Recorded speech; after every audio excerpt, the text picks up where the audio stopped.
Il y a quand même trois, donc je l'avais dit, hein, il y a trois grandes cohérences. Il y a une première cohérence qui est ce qu'on appelle l'extrême marché, ce que j'ai appelé tout à l'heure l'extrême marché.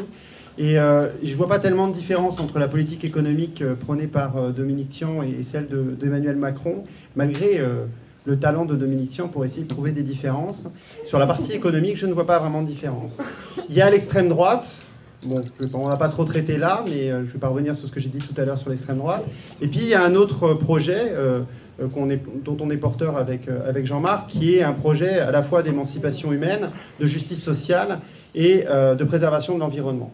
Et dans ce projet, c'est pas, les hommes ne sont pas au service de l'économie, c'est l'économie qui est au service des hommes. Et à mon avis, c'est ce projet pour lequel on est porteur de ce projet.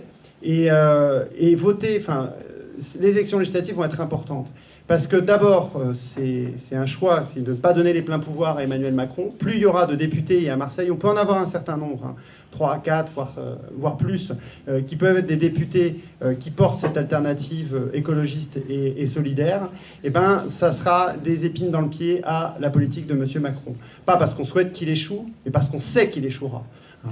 On sait qu'il échouera parce que ces politiques-là ont été menées... Oui, on sait qu'il échouera parce que ces politiques-là, encore une fois, ont été menées dans d'autres pays. Elles ont été menées par M. Sarkozy et M. Hollande dans exactement la même lignée.